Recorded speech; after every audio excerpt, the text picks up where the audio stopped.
Hello friends, নানান ব্যঞ্জনে আজ নিয়ে এসেছি ইডলি, সম্বার আর চাটনি। এখানে চালের গুঁড়ো নিয়ে নেওয়া হয়েছে, আর এখানে সর্ষে, শুকনো লঙ্কা, আর এটা হচ্ছে কারি পাতা, আর এখানে নিয়ে নেওয়া হয়েছে নারকেলের পেস্ট, আর বাদামটাকে ভেজে নেওয়া হয়েছে, আর এখানে মাসকলার ডালটাকে ভিজিয়ে রাখা হয়েছে ধুয়ে, আর এখানে চালটাকে এখন ভিজিয়ে নেওয়া হয়েছে, আর এখানে ডালটাকে পেস্ট করে নেওয়া হয়েছে, আর বাদাম আর নারকেলটাকে একসঙ্গে পেস্ট করে নেওয়া হয়েছে। এখন এই চালের ভেজানোটার সাথে এই মাসকলার ডালটাকে এখন মিশিয়ে নিয়ে নিচ্ছে। এটা আগের দিন রাত্রেবেলা ভিজিয়ে রাখা হয়েছে।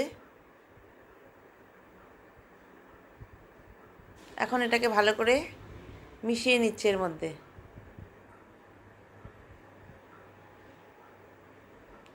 চাল আর ডালটার সাথে, ডালের পেস্টটার সাথে ভালো করে মিশিয়ে নিচ্ছে। এটা রাত্রেবেলা ভিজিয়ে রাখছে, সকালবেলা বানাবে।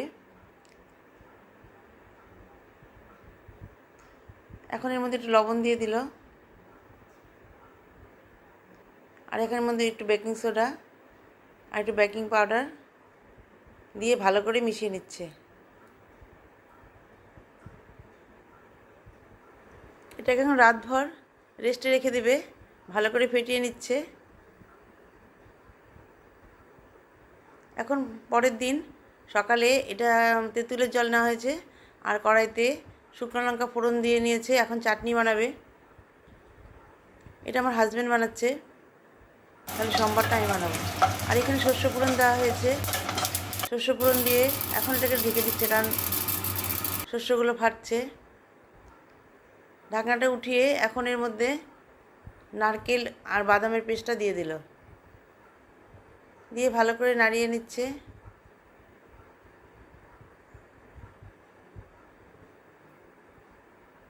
এখন এর মধ্যে বাটি ধোয়া জলটা দিয়ে দিল।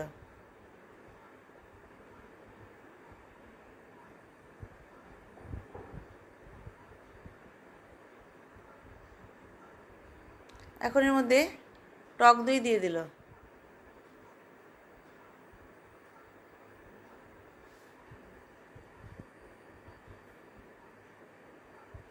আর এখন এর মধ্যে তেঁতুলের জল দিয়ে দিচ্ছে।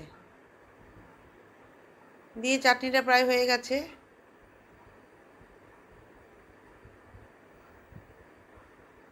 এখন একটু লবণ দিয়ে দিল, স্বাদ মতো এটা টেস্ট করে নিতে হবে। এখন একটা তাওয়াতে তেল বসিয়ে দিয়েছে, তেল গরম করে অল্প তেল, এর মধ্যে কারি পাতাগুলোকে ভেজে নিচ্ছে। ভেজে নিয়ে এখন এগুলোকে চাটনির মধ্যে দিয়ে দিল। এইভাবে চাটনিটা পুরোপুরি তৈরি হয়ে গেল। চাটনি কমপ্লিট। চাটনিটা এখন নামিয়ে নেওয়া হয়েছে। আর এদিকে রাতভর যে ভিজিয়ে রাখা হয়েছিল চালের গুঁড়ো আর ডালের পেস্টটাকে, এটাকে এখন একটু ফেটিয়ে নেবে। নিয়ে এখন এদিকে ইডলির প্যান বসানো হয়েছে, এখানে গরম জল বসিয়ে দিয়েছে, আর এখানে বাটিগুলোর মধ্যে সরষের তেল মাখিয়ে নিচ্ছে। এখন বসিয়ে দিয়েছে, দিয়ে এখন ইডলিগুলো বসানোর জন্য ব্যাটারগুলো ঢেলে দিচ্ছে। প্রথম ছোটো বাটিটা বসিয়ে দিয়েছে। এটা পুরোপুরি আমার হাজব্যান্ডে বানাচ্ছে।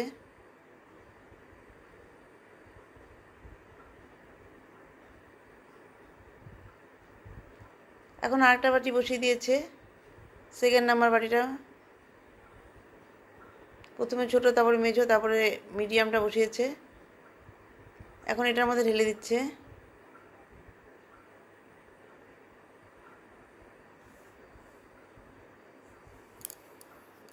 এখন আরেকটা বাটি বসিয়ে দেবে।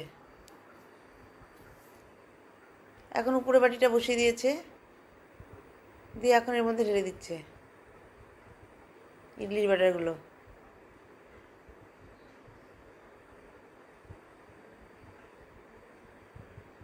এখন এটা ঢেকে দেবে। ঢেকে দিয়েছে প্রায় 6 মিনিট 7 মিনিট পরেই উঠিয়ে ফেলছে। উঠিয়ে ফেলার পরে দেখুন ইডলিগুলো কীরকম ফুলে উঠেছে। এখন নামিয়ে নিয়েছে 3টা বাটি, একদম পুরো সুন্দর ফোলা ফোলা হয়েছে। আমি এখন আমি উঠিয়ে দেখাচ্ছি একটা প্লেট। এই দেখুন এমনি এমনি উঠে যাচ্ছে।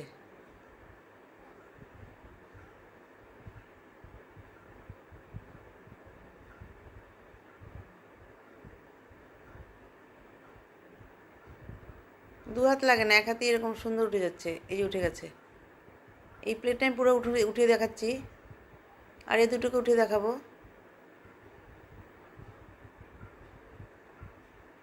এটা আমি উঠিয়ে দেখাচ্ছি। এই যে সব উঠে গেল।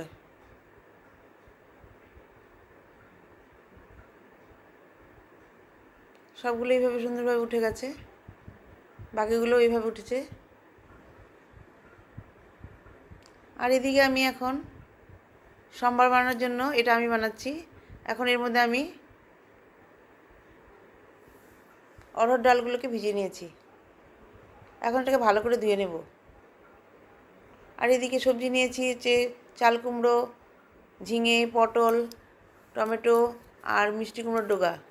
ডোগা মানে শুধু ডাঁটাগুলো নিয়েছি, আর লঙ্কা। এখন এগুলো ডালটা ধুয়ে এখন আমি প্রেশার কুকারে বসিয়ে দিয়েছি। সব সবজি শুদ্ধ একসঙ্গে বসিয়ে দিয়েছি, কারণ সকালবেলা তো সময় নেই, সবাই খাবে। এখন ঝটপট বসিয়ে দিয়েছি এই জন্য প্রেশার কুকারে একবারে সবজি শুদ্ধ। আর সবজি আগে আর ভাজা টাজা করিনি।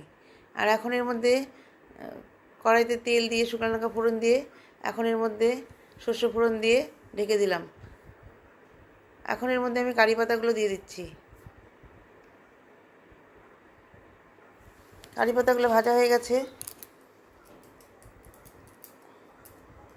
এখন এর মধ্যে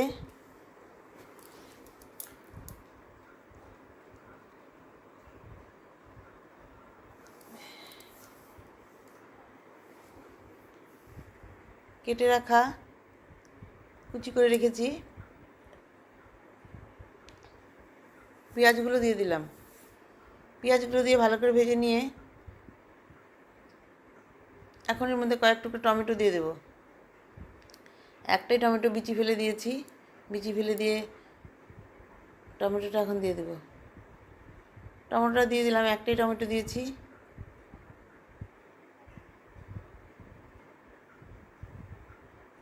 কারণ এখন সবারই ইউরিক অ্যাসিড, থাইরয়েড, নানা রকম সমস্যা, টমেটোতে অসুবিধা হয়, সেই জন্য একটা টমেটো বিচি ফেলে দিয়েছি।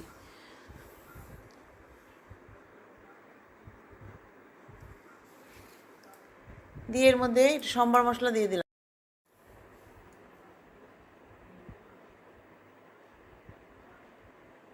এখন এর মধ্যে হিং দিয়ে দিচ্ছি 1/2 চামচ। হিঙের গন্ধটা ভীষণ ভালো লাগে, আর হিংটা হজমও করে নেয়।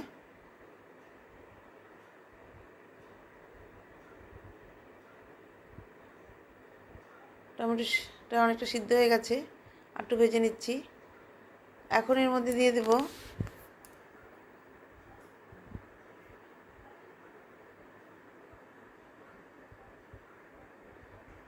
একটু হলুদের গুঁড়ো,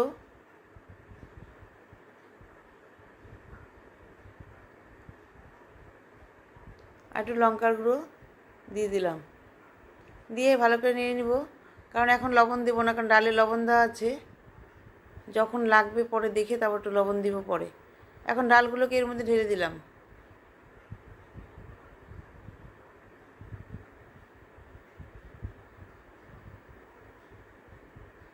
ঢেলে দিয়ে এখন নাড়িয়ে নিব।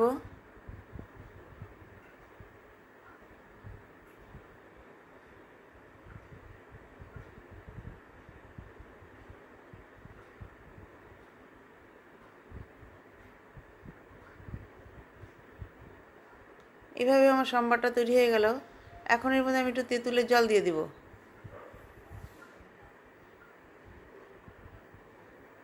বন্ধুরা, তোমাদের যদি সামান্য একটু কিছু ভালো লাগে তাহলে অবশ্যই আমাকে একটু লাইক ও সাবস্ক্রাইব করে দিয়ে আমার পাশে থাকবে এবং আমাকে কমেন্টস করবে। পিয়ালি আর প্রিয়াঙ্কা, তোমরা তো দেখেই বলবে দিদি ভাই, তাই তোমাদের কথা খুব মনে পড়ছে। যাই হোক, আমার এখন এখানে কারি পাতা দিয়ে আমার সম্বারটা তৈরি হয়ে গেল এবং আমি এইভাবে এখন সার্ভ করে দিচ্ছি সবাইকে। বন্ধুরা, তোমরা ভালো থেকো এবং সুস্থ থেকো এবং অবশ্যই আমার পাশে থেকো। তোমাদের আশায় আমি থাকলাম। নমস্কার।